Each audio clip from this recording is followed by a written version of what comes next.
Ou j'attends. T'es prêt? Voilà. Bonjour à tous. Rebonjour. Voilà. Ce matin, j'aimerais vous parler qu'en tant que disciples de Jésus-Christ, nous avons un ciel ouvert et on peut le servir librement.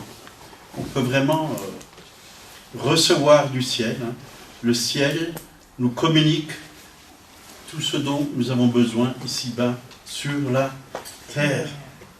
On a vraiment à recevoir les choses d'en haut, que ce soit les pensées, les idées, que ce soit les directions, les révélations de la parole. Nous avons un ciel ouvert. Et c'est important de le réaliser quand on prie. D'ailleurs, Jésus, il a dit aux disciples comment prier. Je ne dis pas aux chrétiens, aux disciples. Notre Père qui est aux cieux. Donc, notre Père, il est où? Il est aux cieux. On peut lui demander toute chose.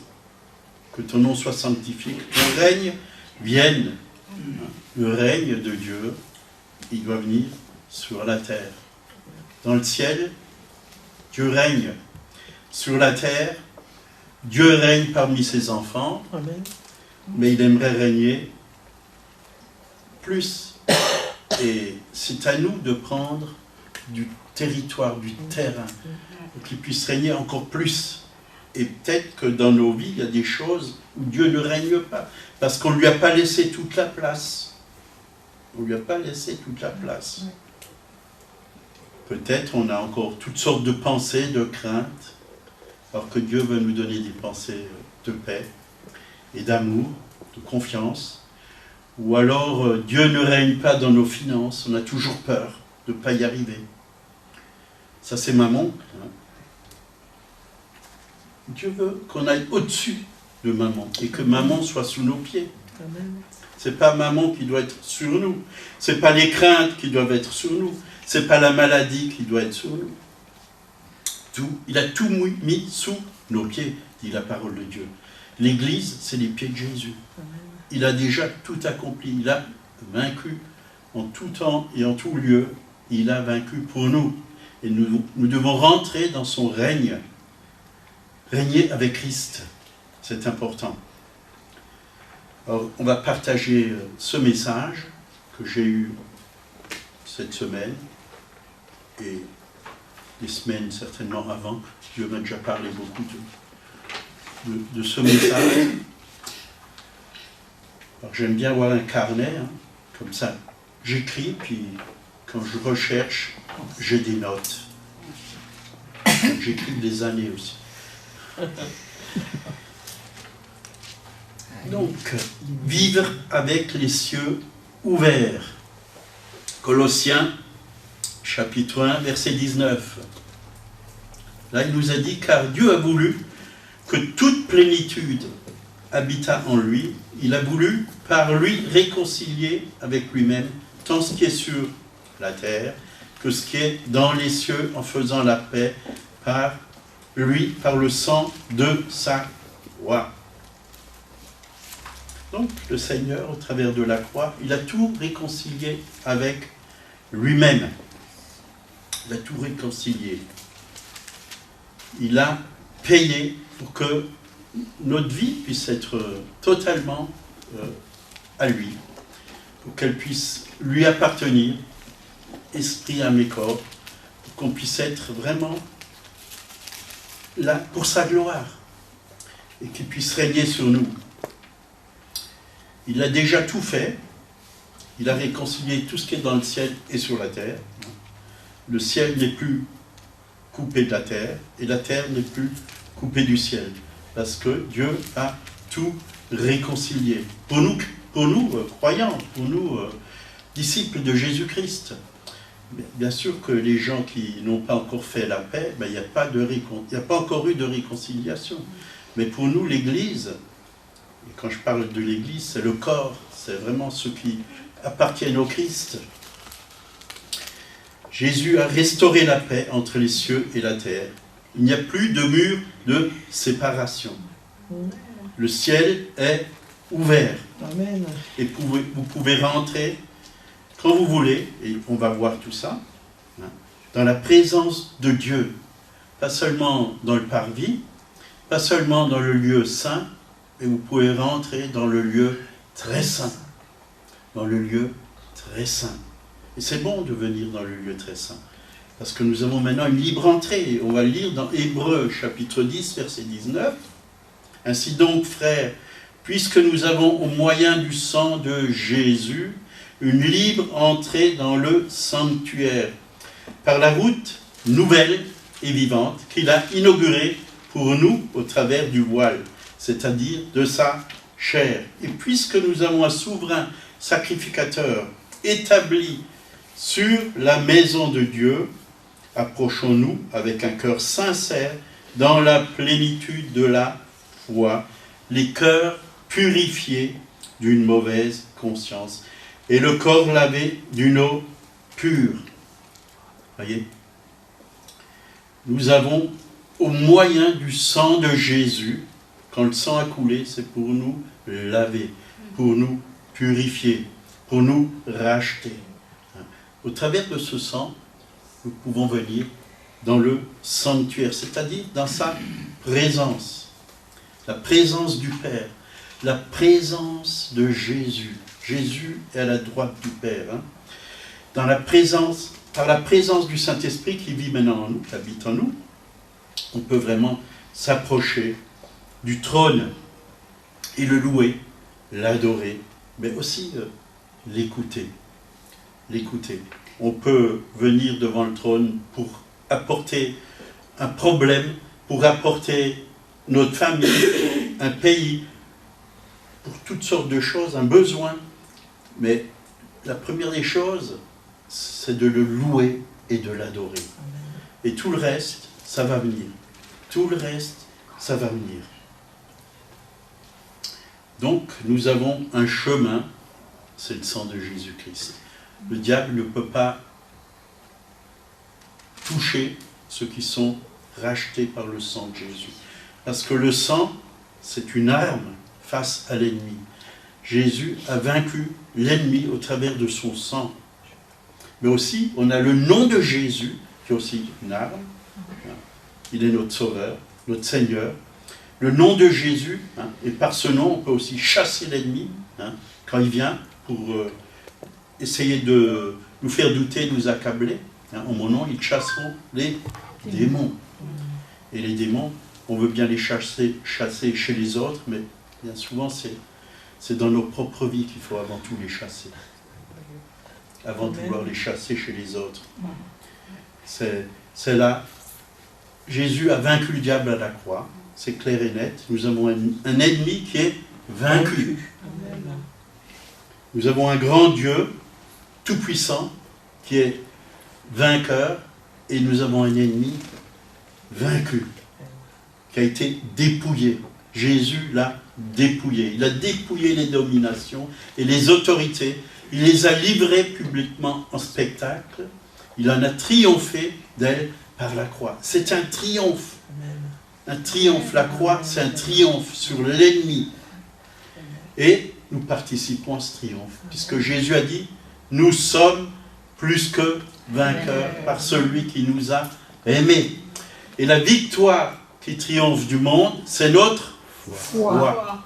C'est-à-dire que nous devons avoir foi au sacrifice de Jésus. Ce qu'il a accompli pour nous sur la croix.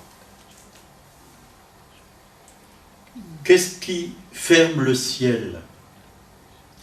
On va le lire dans Ésaïe 59, versets 1 et 2. « Non, la main de l'Éternel n'est pas trop courte pour sauver, ni son oreille trop dure pour entendre.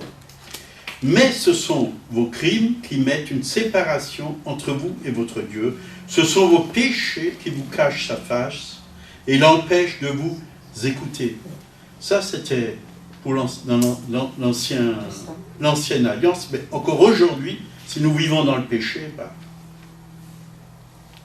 ça nous sépare de Dieu. Le péché nous sépare de Dieu. Ça met un voile entre nous et Dieu, une séparation. Et si on a péché, ben, la Bible dit, et elle est très claire, nous avons un avocat auprès du Père, Jésus-Christ, le juste. Nous devons confesser nos péchés, nous en repentir et revenir à notre Dieu au travers du sang de Jésus. C'est vrai, nous devons pas seulement confesser nos péchés, mais Dieu nous appelle à l'abandonner, à ne plus vivre dans le péché. Hein, Jésus a dit, notre prière, hein, que nous devons faire à Dieu le Père, délivre-nous du mal. Le péché, c'est le mal. C'est le mal. C'est facile de dire, ah, c'est le diable qui m'a poussé. Non, on est responsable. On a autorité sur le diable. On peut mettre beaucoup de choses sur le dos du diable. Le diable m'a fait ci, le diable m'a fait ça. Mais regarde ce que Dieu t'a fait. Dieu a donné sa vie pour que tu sois victorieux. Ça, Dieu a donné son sang, que tu sois victorieux. Dieu t'a donné son nom. Dieu t'a donné sa parole pour que tu la proclames face à l'ennemi. La Bible dit dans 1 Jean 3, 18, « Celui qui pêche est du diable, car le diable pêche dès le commencement. » Donc le péché, c'est la nature du diable.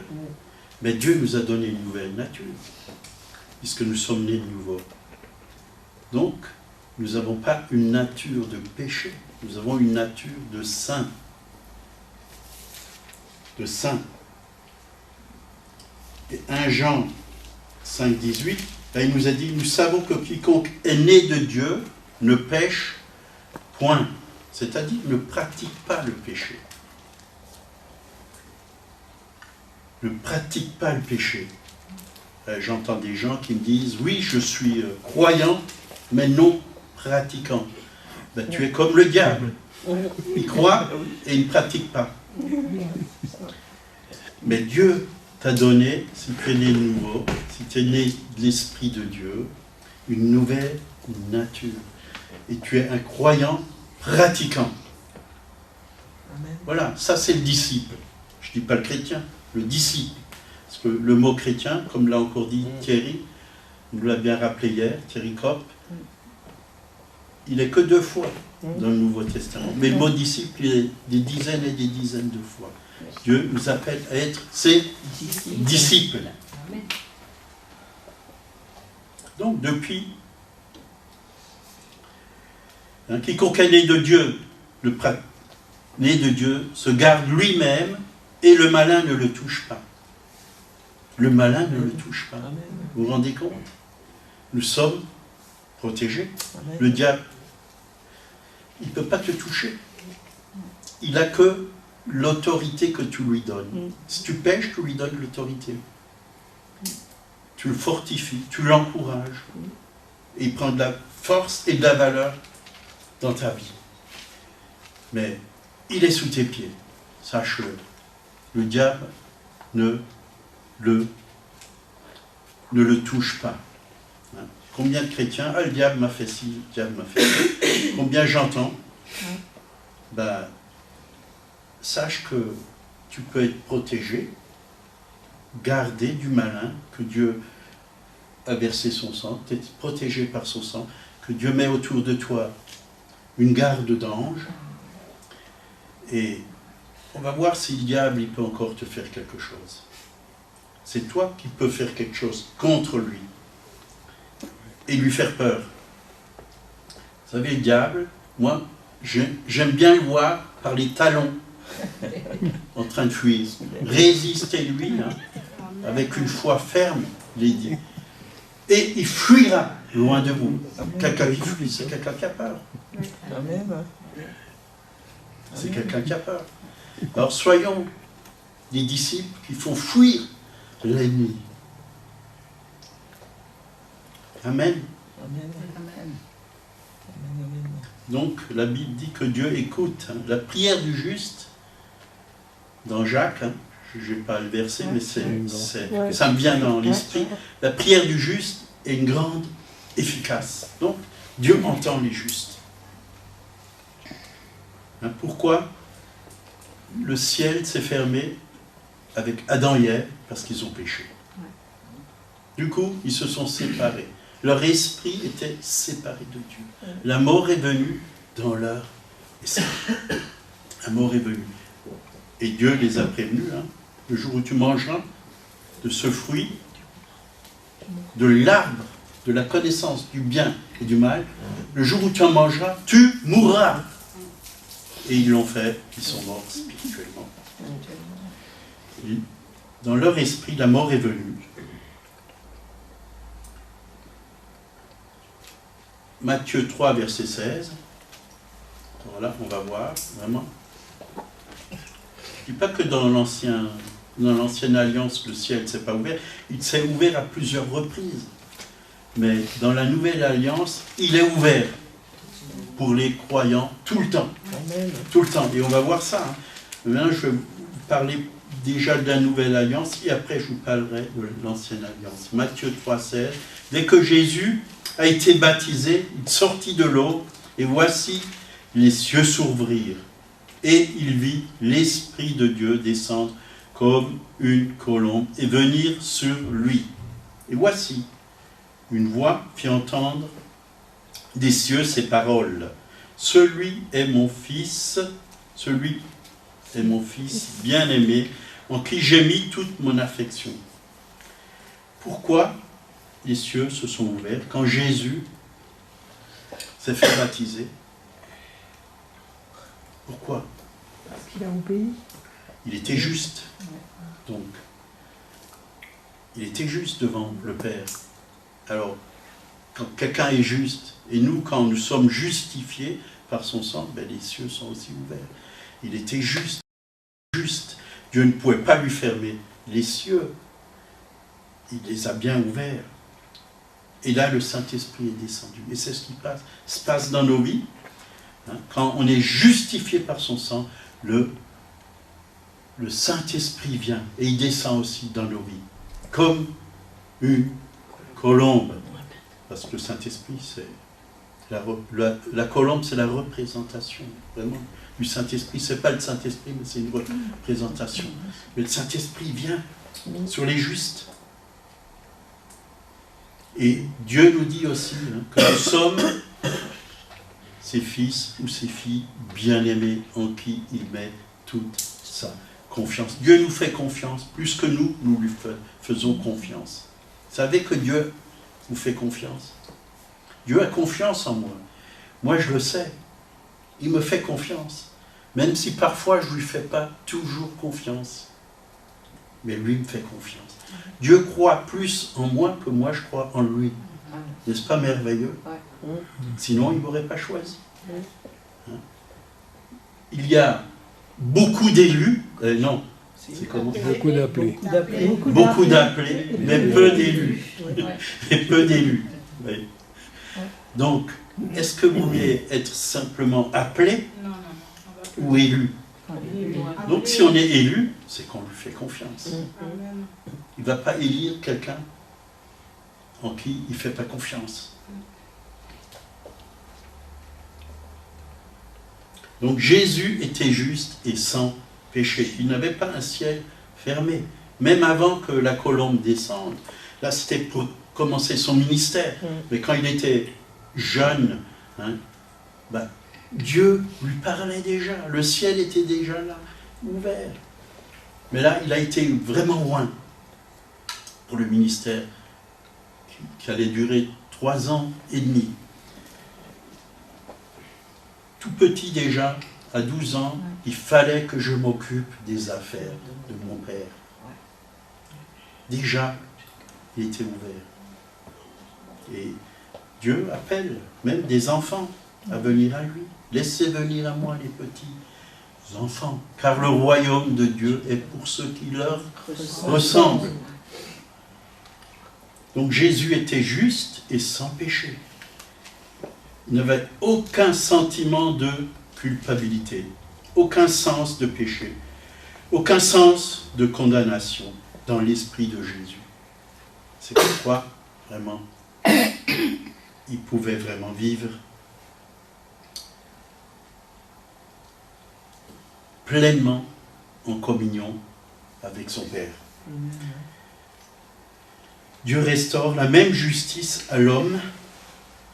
Dieu lui-même est notre justice.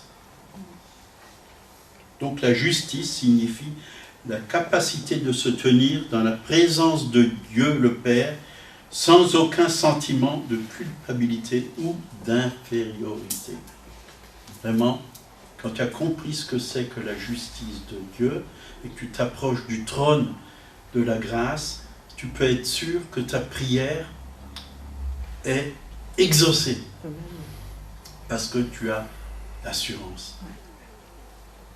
Tu sais qu'il n'y a pas de culpabilité dans ton cœur, il n'y a pas de péché dans ton cœur, que tu es juste et que tu n'es pas inférieur, ni supérieur, mais que tu es vraiment ce que tu dois être devant Dieu. Et tu peux recevoir.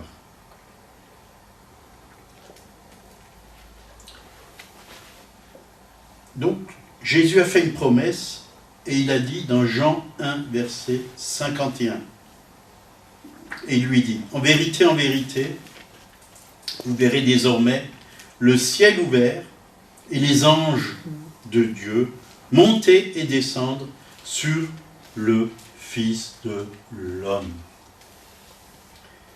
Vous verrez les cieux ouverts et les anges de Dieu monter et descendre sur le Fils de l'homme.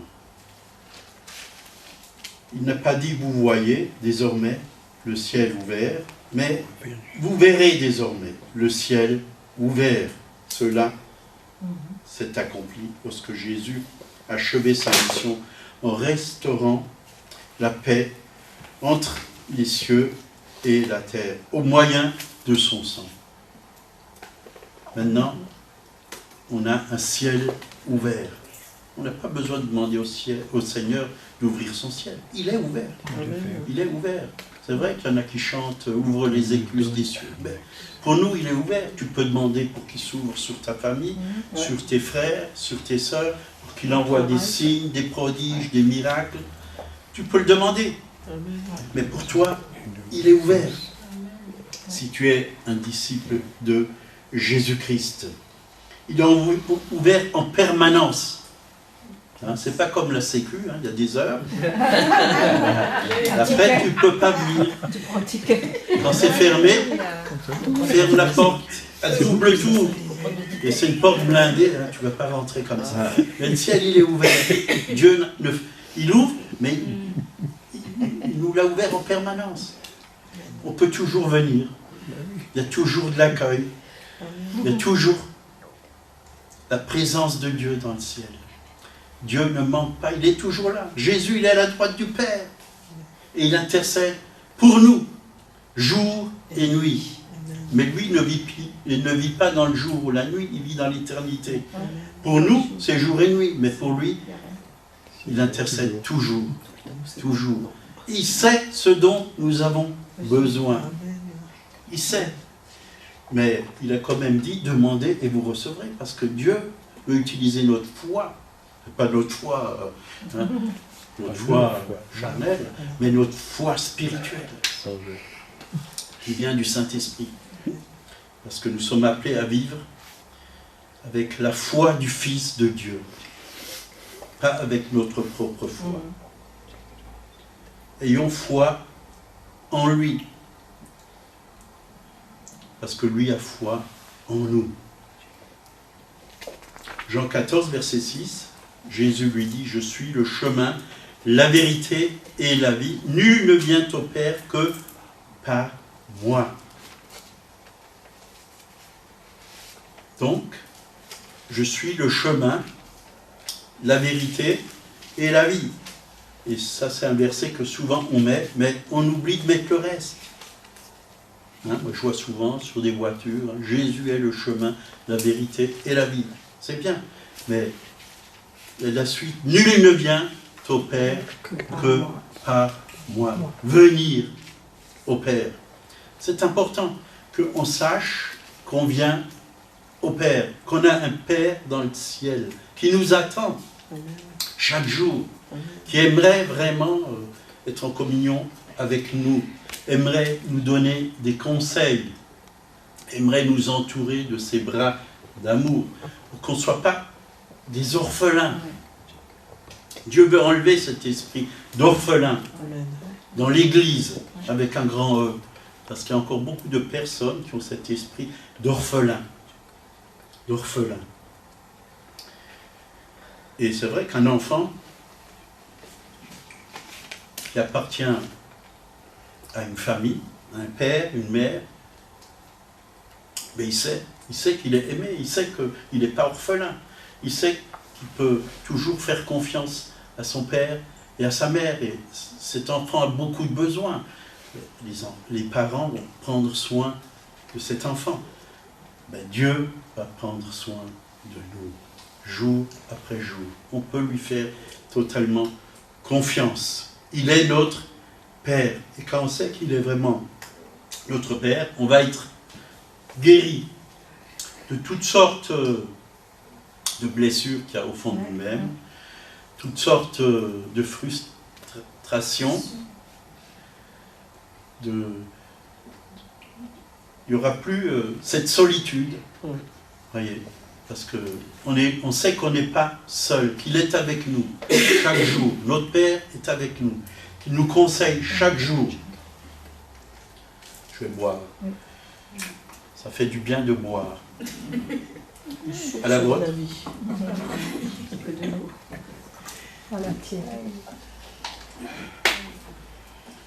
On peut lui faire totalement confiance. On a un Père dans le ciel et il connaît nos besoins. Amen. Se mettre dans les bras du Père, ça fait du bien. Vous avez un souci, un problème, mettez-vous dans les bras du Père. Mettez-vous sur sa poitrine. Mettez votre tête sur sa poitrine. Vous verrez que son cœur, il bat pour vous et qu'il vous aime. Il va guérir votre cœur et il va vous donner des solutions. Faites-lui tout simplement confiance. Parfois, ça ne vient pas tout de suite. Hein. Nous, on veut être comme ces machines à café. Hein.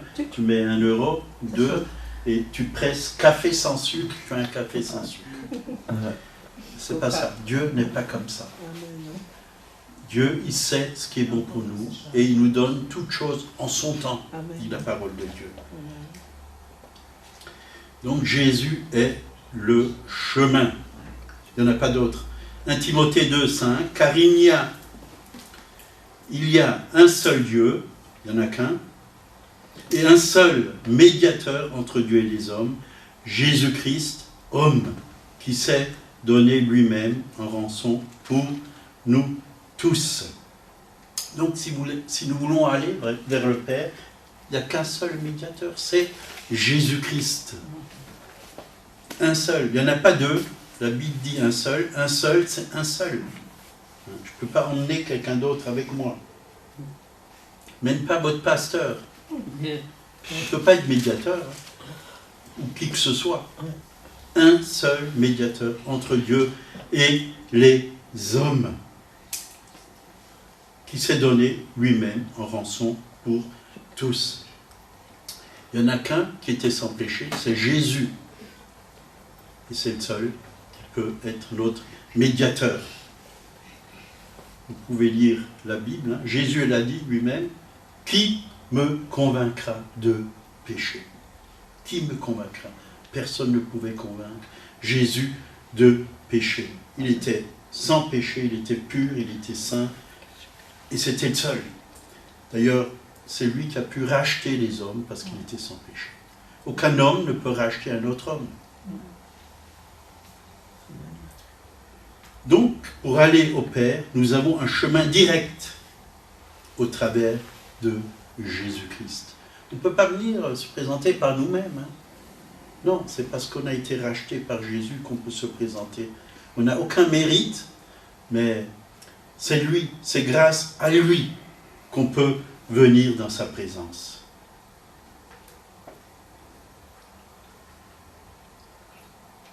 Donc, on n'a pas besoin de passer par des intermédiaires, même par des saints ou par toutes sortes d'autres choses.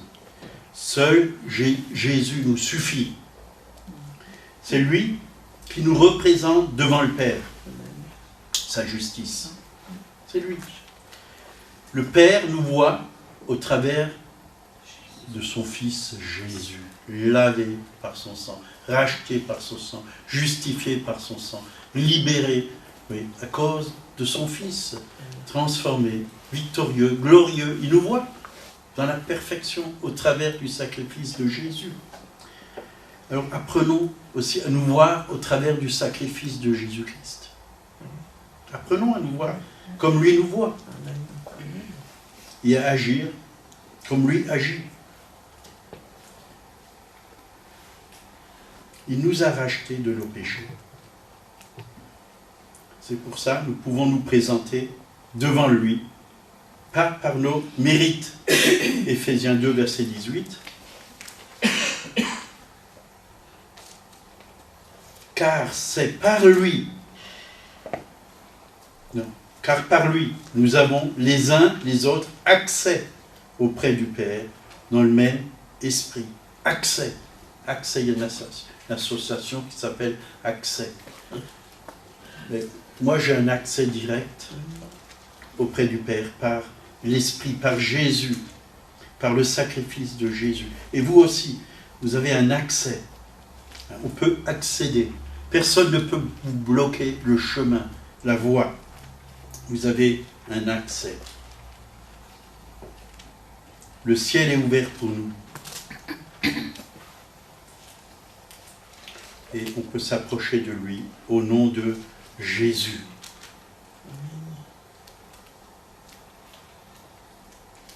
Et Jésus, il les a ouverts, les cieux, pour nous, une fois pour toutes.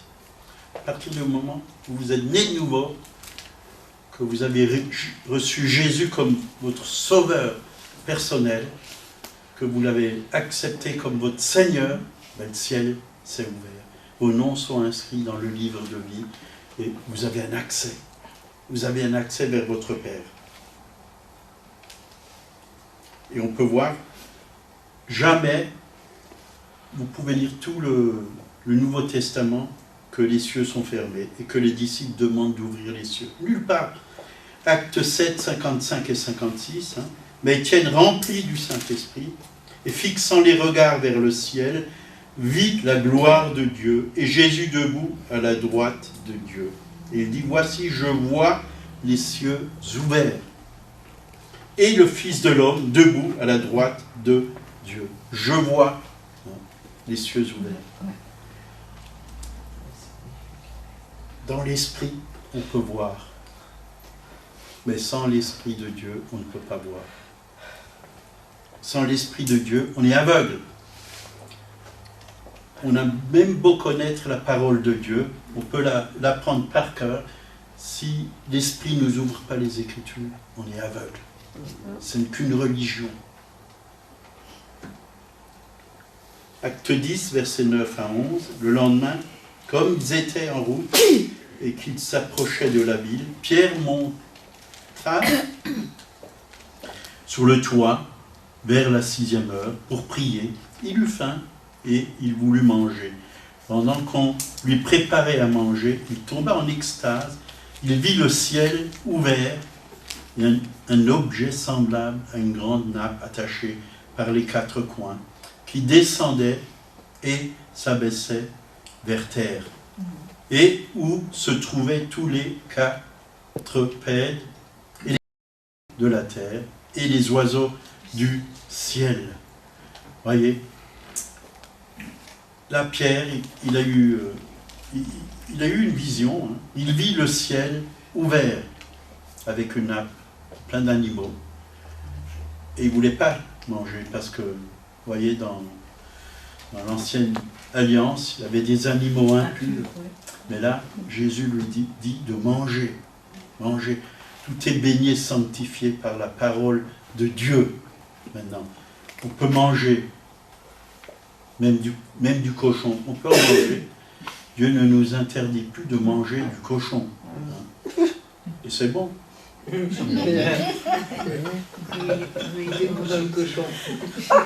On ne vit plus sous la loi. Tout est pur pour ceux qui sont purs, dit la parole de Dieu. Bien sûr, on a mangé des choses qui sont bonnes. Hein. Avant, il y avait beaucoup de choses qui étaient interdites, les fruits de mer, les crevettes, les huîtres dans l'Ancienne Alliance, mais maintenant, vous pouvez manger des huîtres. Voilà. Dieu nous éclaire. Apocalypse 3, versets 7 et 8.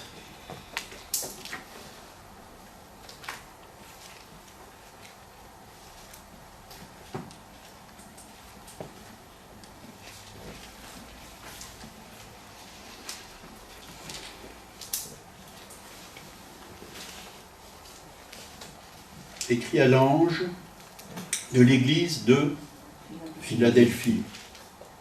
Voici ce que dit le Saint, le véritable, celui qui est le chef de David, celui qui ouvre et personne ne fermera, celui qui ferme et personne n'ouvrira.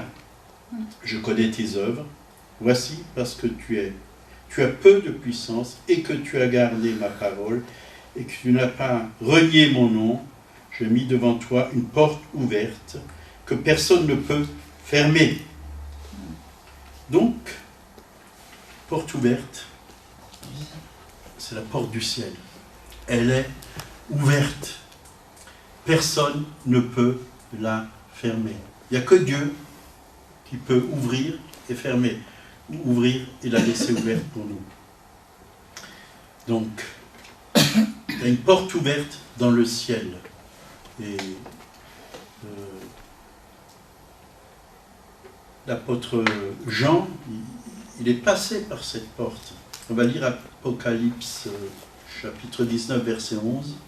Puis je vis le ciel ouvert, et voici parut un cheval blanc. Celui qui le montait s'appelait Fidèle et Véritable. Et il juge et combat avec justice. Je vis le ciel ouvert. Oui, il était ouvert. Et l'apôtre Jean, un moment, aussi, c'est au tout début de l'Apocalypse, hein, je ne sais plus le verset, mais Jésus lui dit, monte ici, et je te ferai voir ce qui va arriver. Ce qui va arriver. Monte ici. Il devait monter, passer par cette porte. Et on peut monter dans la présence de Dieu. On peut monter et recevoir des révélations, recevoir des directions. Et là, vraiment, dans Hébreu, ça nous encourage à nous approcher. Hébreu 12, verset 22. Là, il nous a dit, mais vous êtes approchés de la montagne de Sion, de la cité du Dieu vivant, la Jérusalem céleste, des myriades qui forment le cœur des anges, de l'assemblée des premiers-nés inscrits dans les cieux, du juge qui est le Dieu de tous, des esprits, des justes parvenus à la perfection, de Jésus qui est le médiateur de la nouvelle alliance et du sang de l'aspersion qui parle mieux que celui d'Abel. Si ça, c'est pas un ciel ouvert, hein, si ça, c'est pas un ciel ouvert, on s'est approché. Quand vous louez, quand vous adorez, vous vous approchez du trône de la grâce. Vous vous approchez, vous rentrez même dans le ciel. Dans le ciel. C'est pour ça que quand vous louez, vous adorez, l'atmosphère change autour de vous, dans vos vies. Il y a une paix, il y a une joie, il y a un amour. L'atmosphère se charge du ciel. Et tout ce qui est ténèbres, je m'écris « Loué soit l'Éternel » et je suis délivré de tous mes ennemis. Pour ça, c'est important. L'atmosphère du ciel. Au ciel, c'est la louange, c'est l'adoration. Au ciel, c'est la présence du Père. C'est la présence de Jésus. On a besoin, vraiment, de recevoir ce qu'il y a dans le ciel. Ici-bas. Dieu veut nous communiquer. On a un chant qui dit, je ne sais plus, le ciel, je ne sais plus, j'avais ça dans l'esprit. prendre ce qui est dans le ciel et le recevoir sur la terre. Donc là, on peut voir, il y a des myriades d'anges. On n'est pas seul. On n'est pas seul. On est observé. On est observé. Et je crois que quand les chrétiens, les disciples, combattent le bon combat de la foi, les anges se réjouissent. Ils sont là, ils se réjouissent. Mais quand les disciples se chamaillent, se disputent, les anges ne sont pas dans la joie. Ils ne sont pas dans la joie. Parce que là, ils ne peuvent rien faire pour nous. Mais au contraire, quand on se dispute, on attire des mauvais esprits. Esprit de division, ça c'est l'ennemi. On attire des démons. Alors, que Dieu puisse ouvrir nos esprits, que nous puissions comprendre tout ce qui se passe dans le ciel quand nous agissons sur cette terre. Il peut se passer de très bonnes choses. Tout dépend comme nous agissons, comme nous voyons les choses, comme nous parlons. Nous proclamons la parole de Dieu, on met les anges en action. Mais quand nous proclamons ce qu'on ressent, ce qu'on voit,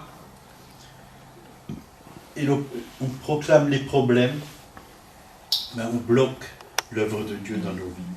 Parce qu'on est centré sur nous-mêmes, sur notre nombril. Et on ne veut pas limiter Dieu. Apprenons vraiment à vivre par la foi.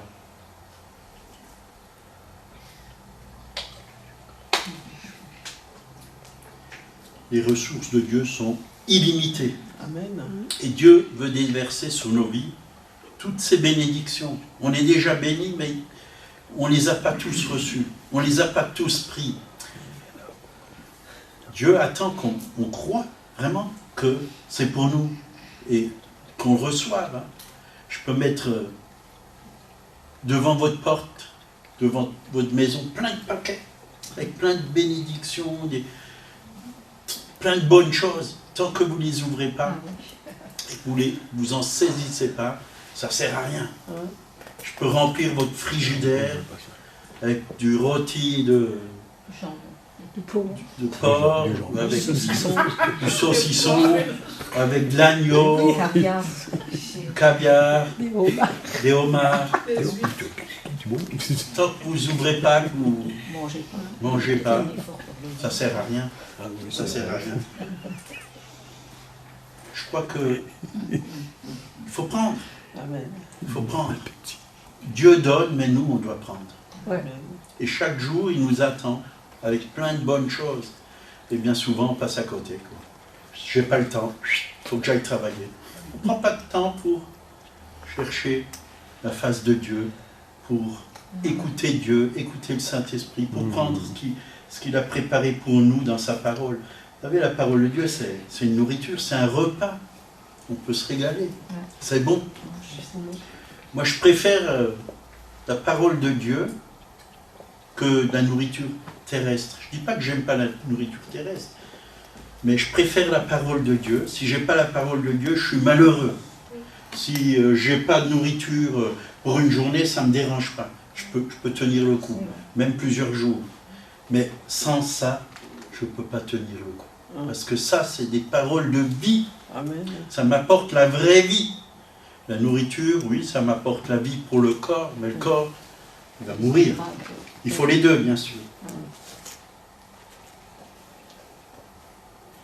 Vous voyez, il nous est dit dans 1 Jean, chapitre 5, 14 et 15, versets 14 et 15, nous avons près de lui cette assurance que si nous demandons quelque chose selon sa volonté, donc, demandez quelque chose selon sa volonté, il nous écoute.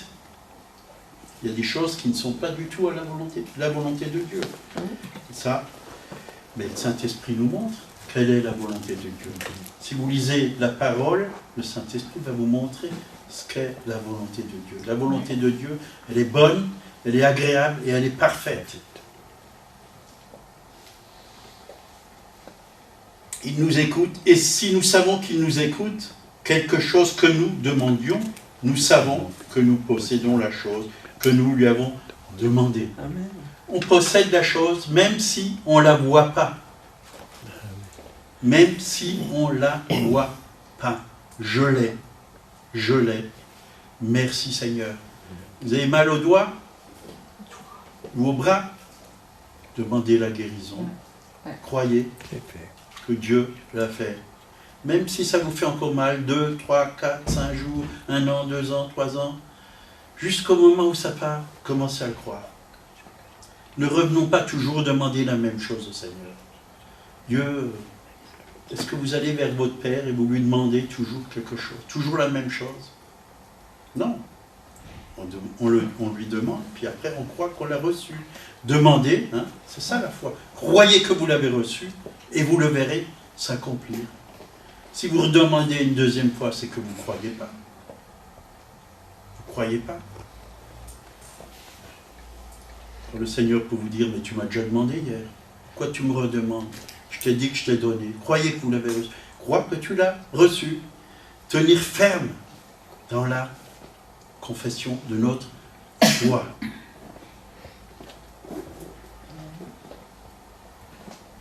Donc, si les cieux sont ouverts, nous devons avoir une assurance inébranlable parce que nous ne sommes pas délaissés. Nous ne sommes pas seuls. Nous sommes escortés par une armée d'anges. Nous sommes protégés. Il y a des provisions tout le temps, jour et nuit. L'heure tourne, mais je vais vous lire encore quelques passages.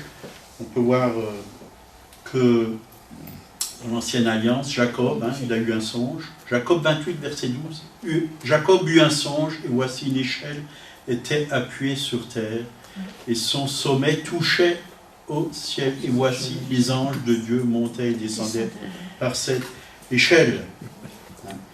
Et verset 16, il dit, Jacob s'éveilla de son sommeil, et il dit, certainement l'Éternel est en ce lieu. Et moi, je ne le savais pas. Il eut peur et dit que ce lieu est redoutable. C'est ici la maison de Dieu. C'est la porte du ciel. La Bible dit aussi dans le Nouveau Testament, Jésus a dit, je suis la porte. La porte qui nous mène vers le Père, Amen. Au ciel. Il est la porte. Amen. Il est là. Il faut passer par lui. Il n'y en a pas d'autre. Il n'a pas dit il y a d'autres. Il n'a pas dit je suis une de ces portes. Il a dit je suis là. Il n'y en a pas deux. Quand il a dit je suis le chemin, s'il n'y en a pas deux, il n'y en a qu'un. Le chemin. Il n'a pas dit les. Je suis un des chemins. Et c'est ça la vérité. Il faut faire attention que nous ne puissions pas adorer quelqu'un d'autre. Il n'y a qu'un chemin, il n'y en a pas deux.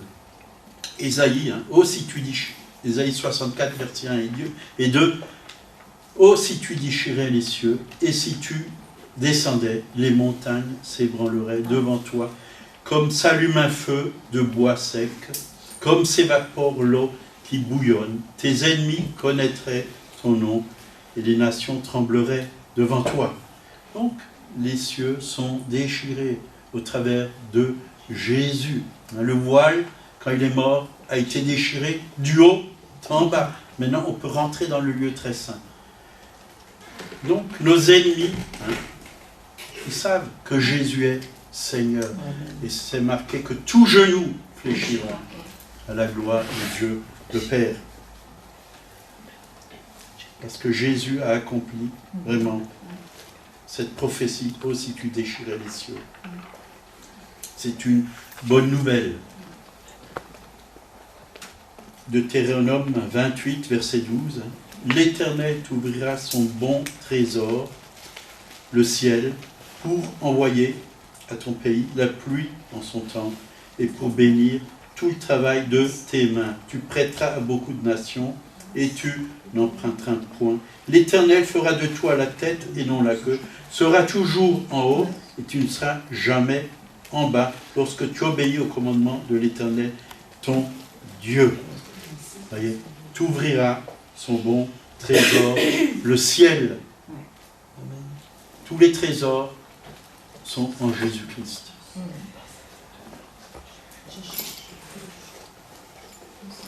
Voilà, là j'ai marqué là. Apocalypse 4, verset 1.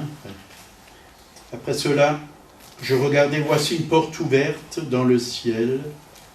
Donc, elle est toujours ouverte.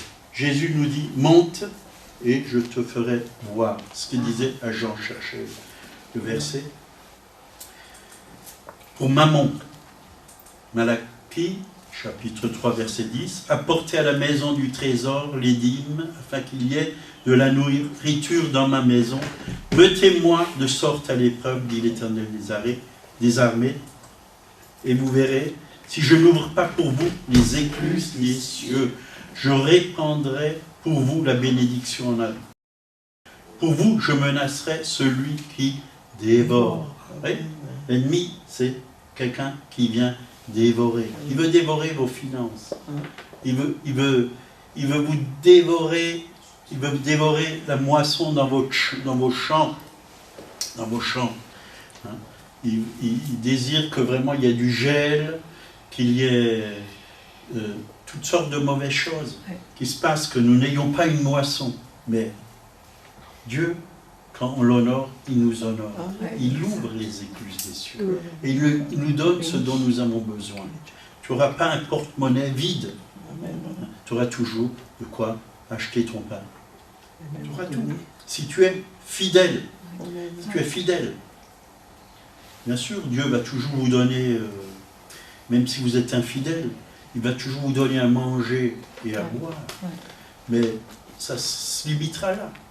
Et vous aurez peut-être des problèmes pour payer votre loyer et pour plein d'autres choses, quoi. Hein, on voit aussi beaucoup de chrétiens qui avaient une voiture, ils n'ont plus parce qu'ils ne sont pas fidèles. Ils font n'importe quoi, ils n'ont aucune sagesse, ils ne demandent pas à Dieu pour gérer leurs finances. Maman les domine. Maman doit être en dessous et nous au-dessus. Au-dessus. Parce que Dieu nous a placés au-dessus. Au-dessus. En tout temps et en tout lieu. Au-dessus. Voilà, on va arrêter là. Il y aurait beaucoup d'autres choses à dire. C'est un petit enseignement. Mais c'est grand. C'est grand si nous le mettons en pratique. Seigneur, nous voulons vraiment mettre en pratique ta parole. Si tu nous la donnes, c'est pour notre bien, Seigneur.